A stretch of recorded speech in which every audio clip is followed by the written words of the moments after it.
Share বাজার এই নামটা শুনলেই বেশ কিছু মানুষ ভাবেন যে এখানে বুঝি রাতারাতি কোটিপতি হওয়া যায়। আবার বেশ কিছু মানুষ এটাও ভাবেন যে শেয়ার বাজার মানেই সর্বশান্ত হয়ে যাওয়া। আসলে এই চিন্তা ভাবনাগুলো এগুলো কি ঠিক? নমস্কার, আমি মৃত্যুঞ্জয়।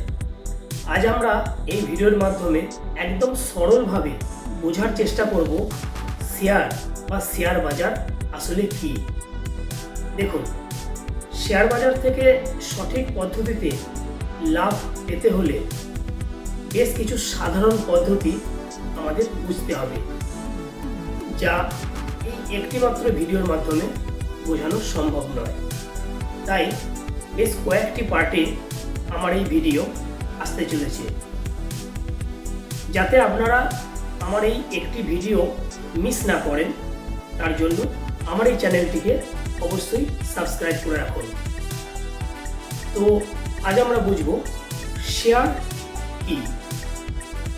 ধরুন কোনো কোম্পানি, যার মার্কেট ভ্যালু 100 কোটি টাকা, সেই কোম্পানির ম্যানেজমেন্ট বা প্রমোটার চাইছেন কোম্পানির ডেভেলপমেন্টের জন্য বেশ কিছু নতুন প্রোডাক্ট লঞ্চ করতে, যার জন্য প্রয়োজন 50 কোটি টাকা ফান্ডিং। তাই ফান্ডিং আসবে কোথা থেকে? দুটো রাস্তা। এক, কোনো বড় ইনভেস্টর এই কোম্পানিকে বিশ্বাস করে কিছু শর্তাবলী প্রযোজ্য রেখে এই কোম্পানিতে ইনভেস্ট করবেন, অথবা কোম্পানিকে তার 100 ভাগ থেকে 50 ভাগ বিক্রি করে দিতে হবে। কিন্তু একসঙ্গে এই 50 কোটি টাকা ইনভেস্ট করে কোম্পানির এই 50% অংশটা কেনা কোনো একজন দুজন মানুষের পক্ষে সম্ভব নয়। তখন কোম্পানি কি করলো? তার এই 50 কোটি টাকার অংশটাকে ধরুন 100 টাকা করে 50 লক্ষ টুকরো করে দিল। এই টুকরোগুলোই এক একটি শেয়ার।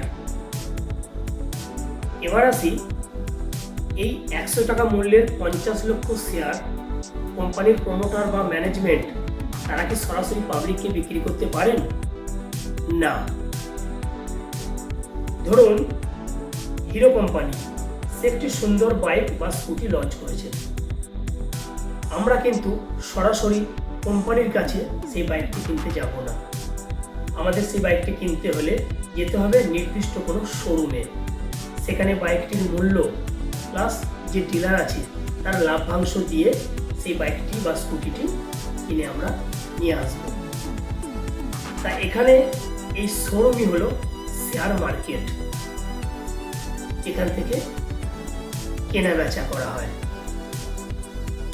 তো আজ এই পর্যন্তই।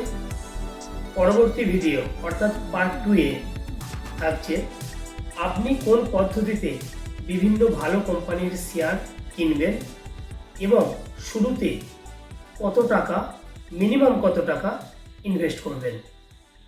নমস্কার।